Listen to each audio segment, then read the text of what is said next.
Bonjour Mary. Bonjour Ako, bonjour à tous. 2 ans d'attente. 2 longues années à échafauder les théories les plus folles et à jouer aux gardiens sur les remparts de l'information. Et enfin, on y est. La dernière ligne droite de la saga. Après avoir visionné 4 fois ce premier épisode, nous nous sommes demandé ce qui pourrait bien faire la jonction avec notre précédente vidéo, qui à l'origine devait avoir une suite. Beaucoup de possibilités s'offraient à nous. Et nous avons décidé de vous parler des questions que soulève l'intro de ce premier épisode.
Dans ce 8e et dernier opus, tout commence avec un nouveau générique dont le point de départ est la brèche du mur. Westeros est entièrement recouvert de neige, l'avancée inexorable des marcheurs blancs semble s'accélérer. Mais ce qui a particulièrement attiré notre attention, c'est le gyroscope. Dans les 7 premières saisons, les 3 mêmes scènes apparaissent sur l'astrolabe du générique dans un ordre chronologique classique. La chute de Valyria et la fuite de la maison Targaryen vers Westeros, la rébellion de Robert Baratheon et la chute des Targaryens, la victoire et la domination de la maison Baratheon. Mais cette page de l'histoire de Westeros est définitivement tournée. Tout cela appartient bel et bien à un passé révolu. Il ne s'agit plus de la guerre des 5 rois, tous morts au demeurant. Il ne s'agit plus de guerre d'influence, ni d'alliance corruptrice, car ce qui reste des grandes maisons ne peut désormais qu'être confronté à une réalité bien plus dure et bien plus tranchante que la précédente. Dans ce nouveau générique, un astrolabe, noirci par le feu et obscurci par la nuit, fait son apparition, nous dévoilant 3 nouvelles gravures qui nous sont présentées dans un ordre antichronologique, du plus récent au plus ancien. La chute du mur, les noces pourpres, la naissance des 3 dragons de Daenerys sous les auspices de la comète rouge. L'ordre dans lequel apparaissent les 3 gravures du gyroscope semble nous prévenir de la chronologie du traitement des événements et de leurs conséquences. Et le plus urgent de tous, c'est bien sûr la chute du mur et l'invasion des marcheurs blancs à Westeros. Le roi de la nuit est là. Il ne s'arrêtera plus jusqu'à ce que son objectif final soit atteint, un objectif dont les motivations apparaissent de plus en plus clairement. Quoi qu'il arrive, tout Westeros est au courant. Aucun doute n'est permis. Des corbeaux sont déjà partis dans toutes les directions afin de prévenir seigneur et maître. Ainsi acté, l'encre de cette histoire est déjà en train de sécher. La seconde gravure de l'astrolabe nous laisse entrevoir un dénouement. Une suite pour les vivants et les survivants. Les conséquences des noces pourpres.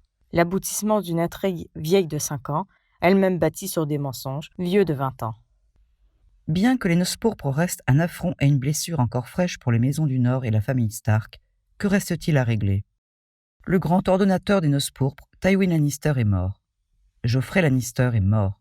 Petyr Baelish, le maître des complots, est mort. Lysa Arryn est morte. La maison Frey n'est plus. La maison Bolton a heureusement disparu. Leurs complices, Karstark et Omble, sont morts à la bataille des bâtards. Il ne reste plus en lice que Cersei Lannister, dernière représentante de ce qui reste de l'ordre ancien, et des intrigues dont la seule motivation était le contrôle total sur Westeros, la captation d'un pouvoir absolu au détriment de tous. C'est une dirigeante expérimentée. Elle a une flotte redoutable grâce à Euron Greyjoy. Elle a acheté les services des 20 000 hommes de la Compagnie dorée grâce à la Banque de Fer. Et il lui reste l'armée Lannister, ce qui doit bien représenter plusieurs milliers de fantassins et cavaliers. Tout cela est considérable, car nous ne savons pas encore dans quel état va ressortir l'Alliance du Nord après leur confrontation avec l'armée des morts. Vont-ils réussir? Vont-ils devoir fuir face à 100 000 spectres insensibles à la faim, au froid, à l'hiver? Vont-ils être assez nombreux pour affronter les menaces du Sud? Vont-ils rester unis face à tant d'adversités? Même si Bran Stark détruit le roi de la nuit, la Corneille à 3 yeux va-t-elle vouloir s'impliquer dans la lutte pour le trône de fer? Mais Cersei Lannister est seule. Elle n'a plus aucun allié Westerosi, le genre d'allié avec qui on partage des intérêts communs. Ses alliés du moment sont incertains. Euron Greyjoy la tuera un jour ou l'autre pour se couronner lui-même roi, ou bien il repartira sur les 7 mers et les 14 océans, où il mourra de la main de Yara Greyjoy, ou bien de celle de la montagne. C'est un personnage fluctuant au gré de ses seuls intérêts et la fidélité ne fait pas partie de son existence. La Compagnie dorée, bien que respectant toujours ses engagements, n'a ni loyauté ni devoir envers un monarque ou tout autre dirigeant. Pourrait-on envisager là aussi un retournement de situation ? Cette partie de l'histoire est beaucoup plus ouverte que la précédente. Et si une nouvelle trahison il doit y avoir, elles seront sûrement inattendues. La dernière gravure de l'astrolabe représente une des causes majeures de l'émergence d'un nouveau monde. La naissance de 3 dragons issus de Daenerys, elle-même représentée sous les traits d'un dragon adulte, telle une Deus ex machina, qui va influencer l'histoire, sans aucun retour en arrière possible. Briser la roue est son credo. Elle a redessiné la géopolitique d'Essos en supprimant l'esclavagisme de plusieurs cités libres avant de se tourner vers Westeros. On ne peut douter de son impact, aussi bien envers les armées du roi de la nuit qu'envers les différents protagonistes. Tyrion Lannister est sa main, Jon Snow son allié. Yara Greyjoy n'hésite pas à proposer sa flotte quitte à amorcer un changement radical dans le mode de vie des Fernés. De la chute de Valyria au retour des dragons, jusqu'où iront les conséquences de la renaissance des Targaryens? Rien ni personne n'est jamais vraiment libre du passé.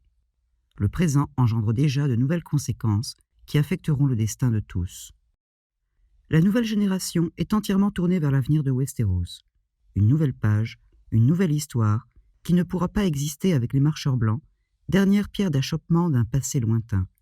Tout comme il y a 8000 ans, la précédente longue nuit avait amorcé une nouvelle ère, l'âge des héros.